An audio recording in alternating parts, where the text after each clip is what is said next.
o fundamentalista islâmico é aquele que está seguindo mais à risca o que está escrito no livro sagrado dele. O Corão e as Hadith no Islã não são um livro iluminado por Deus.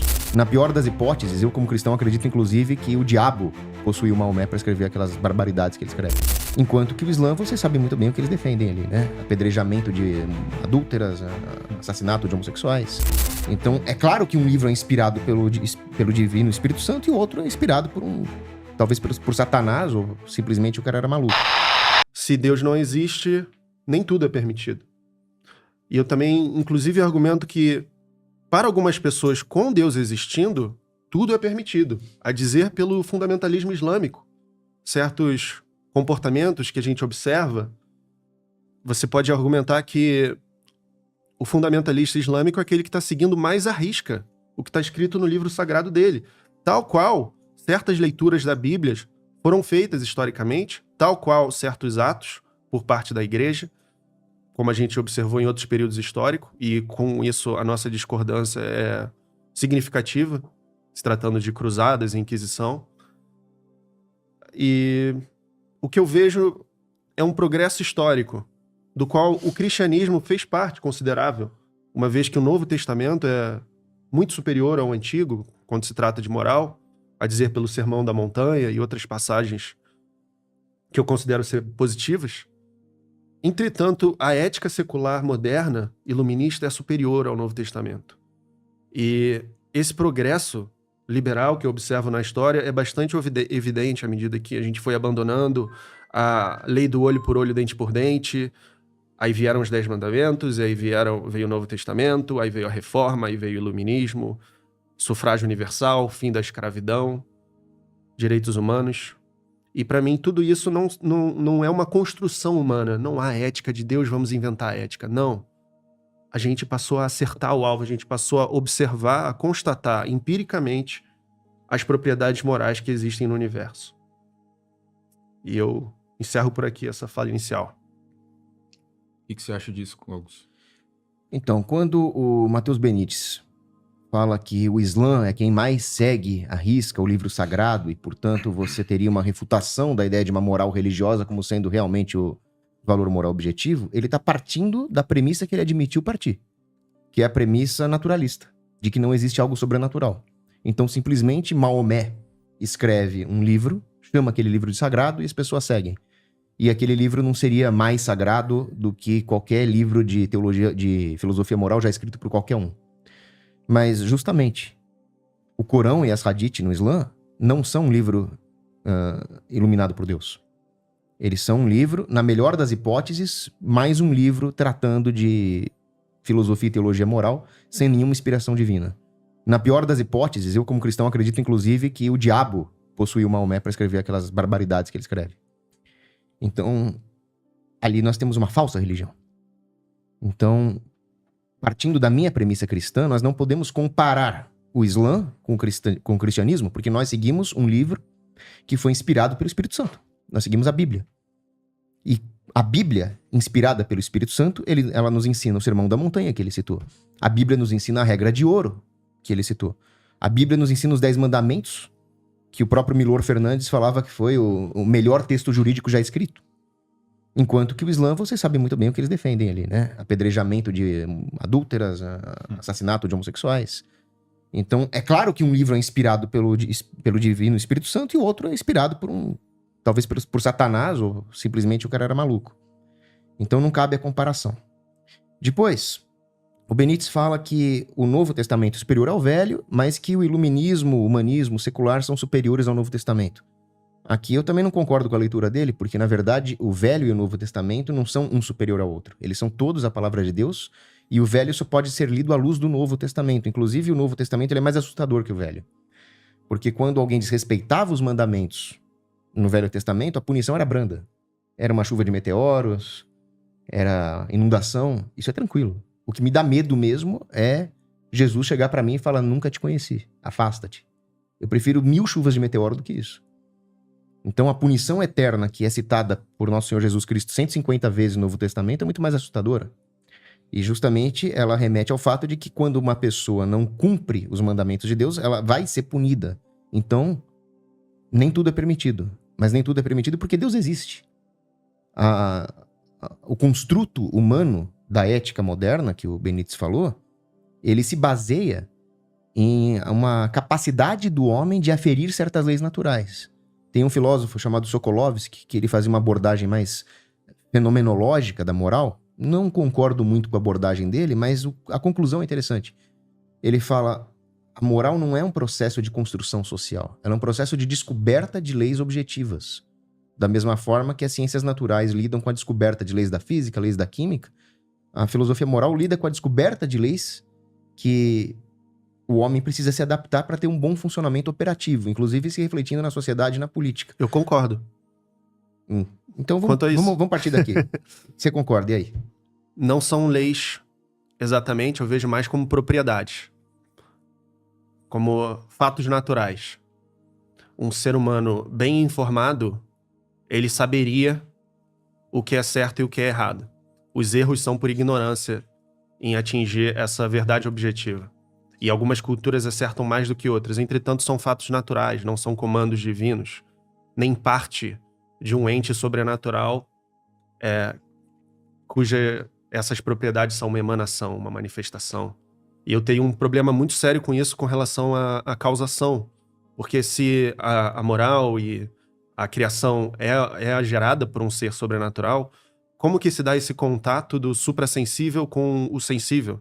Isso me remonta à refutação que Aristóteles fez de Platão com o problema do terceiro homem. Como é que o ideal toca o sensível? Como é que pode haver uma causa exterior? Eu sigo a teoria da causação de David Hume. Eu quero saber qual é a sua teoria da causação. A teoria da causação que eu defendo, ela vai no sentido de que é preciso a causa precisa ser prioritária temporalmente ao efeito, precisa haver uma contiguidade espaço-temporal entre as duas coisas, e elas precisam ser observadas juntas em situações semelhantes. Então essa é a teoria mais plausível de causalidade. E como Deus está fora do tempo, o Deus que você defende, ele não pode ter criado uma coisa, ele não pode ter afetado, gerado uma coisa no tempo. Todos os exemplos de causação que a gente observa se dão nesse contexto que eu comentei. Você também pode ir por outros caminhos, você pode trazer a causação contrafactual do David Lewis, um filósofo analítico mais recente, que fala que a causação precisa que você tem que repetir o mesmo cenário e o efeito se seguir da causa para que aquilo seja de fato considerado a causa para esse efeito, né? Se fosse diferente, se fosse um cenário contrafactual e a causa não gerasse o efeito, você não pode considerar, enfim, aquilo uma causa. E tem outras teorias, né? Eu queria saber a sua teoria de causação. Como é que se dá esse contato? Bom, aí é muito interessante porque quando nós abordamos o problema da causalidade, nós temos que abordar o problema da causa do comportamento moral no homem. E aí eu vou ficar com as 4 causas aristotélicas e a causa que não precisa ser necessariamente uma relação de temporalidade, de antecedência temporal. Você pode ter uma causa na ordem ontológica, que não precisa ser necessariamente uma causa na ordem temporal. Então, por exemplo, uma coisa que vem posteriormente, você pode dizer que é uma causa final. Então é uma das 4 causas aristotélicas. Por isso que na ética nós vamos ter uma causa final para o comportamento ético, que é atingir a vida feliz, atingir uma vida virtuosa. Então a ética teleológica que eu sigo, a ética aristotélica, tomista, ela vai ter uma causa final que é a comunhão do homem com Deus. Ela também vai ter uma causa eficiente, ela também vai ter uma causa formal e material, que seria mais constitutiva do ente, mas a causa eficiente, ela está em Deus que subjaz a todos os outros entes. Deus subjaz a tudo. Então, a causa a relação que existe entre o mundo sobrenatural e o mundo natural, ela pode ser explicada pela ação da graça do homem. Então, o problema da discussão de Aristóteles com Platão é porque Aristóteles não conhecia a doutrina da graça. E Santo Agostinho explicou esse dilema. Ele vai dizer, a graça é a ação de Deus no homem. Só que essa ação de Deus no homem, ela não precisa superar um hiato intransponível, porque ela vai afetar a constituição íntima do homem, cujas perfeições de intelecção, de vontade, não são outra coisa senão a participação do homem no ser divino criado à imagem e semelhança de Deus. Então, como o Santo Agostinho explica muito bem, Deus não é externo ao homem no sentido de estar desconexo, mas no sentido de que o homem, ele sozinho, ele tem um hiato ontológico em relação a Deus, ele é finito, Deus é infinito. Só que quando Deus atua no homem através da graça, ele atua no mais íntimo do homem. Deus é mais íntimo de nós do que nós mesmos. É aí que Deus atua no homem. Através da nossa própria intimidade ontológica. Deus é a substância que subjaz a todas as outras substâncias. Então Deus subjaz a nós. Ele é a nossa sustentação ontológica. Então, toda a ação do homem no sentido do bem e da verdade não é outra coisa senão a ação de Deus. Ela não é sempre necessariamente uma ação sobrenatural. Por exemplo, um ateu pode chegar aqui e falar 1 mais 1 é 2. Né? Ele chegou a uma verdade. Mas é uma verdade que nos é dada por uma capacidade de participação no intelecto divino. Está dentro do escopo das nossas capacidades naturais entender que 1 mais 1 é 2. Agora, quando um homem constata que Jesus é Deus e que só por ele se vai ao Pai, aí é uma verdade que o homem sozinho não é capaz de aferir. É uma verdade para a qual ele precisa de uma graça do Espírito Santo para enxergar essa verdade, né? Por isso que está na Bíblia isso. Jesus fala para Pedro. Então, a causalidade temporal, ela é um dos aspectos das causas segundas. Então, eu bato no copo, o copo se move para a direita. Tudo bem, aqui nós temos uma relação temporal, né?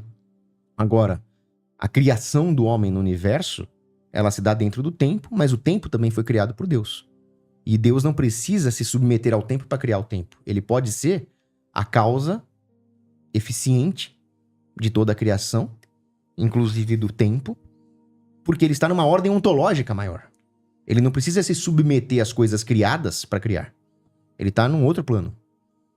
Então, a minha teoria de causação é uma causação de hierarquias ontológicas. O ser supremo, que é Deus, ele pode participar das coisas criadas das suas perfeições e ele não precisa do tempo para fazer isso. Então, o que você articulou para mim é mais ou menos uma visão escolástica, uma visão associada ao tomismo clássico. É o próprio atomismo, né? E existem muitas outras visões que foram desenvolvidas depois na história da filosofia. Você deve saber que Descartes, Bacon, toda a geração da ciência moderna abandonou a ideia de causa final por causa da dificuldade de provar algo como uma teleologia no universo. Então a gente trabalha considerando o universo como um sistema de causas eficientes e causas materiais. Mais recentemente, na filosofia analítica, foi desenvolvida a ideia da ontologia plana, que é a minha visão ontológica, a partir da qual não há essa pirâmide de substâncias. Não há um ser necessário que está dando sustentação para o universo, para nós contingentes. Na verdade, todos os entes partilham do mesmo estatuto ontológico. A capacidade de afetar outro ente é aquilo que determina a ontologia. Então, tanto o Paulo Cogos quanto um unicórnio são igualmente reais, são igualmente ônticos, são igualmente entes. O que seria ôntico nesse sentido? Seria existir, né? Aquilo existe. Uhum. Não tem essa diferenciação de gradação, de que eu preciso de um ser superior e sobrenatural para dar sustentação para o universo existir. Eu considero essa uma premissa que não foi suficientemente fundamentada com evidências ao longo da tradição filosófica ocidental. Então, há aí um contraste entre nossas visões básicas de metafísica.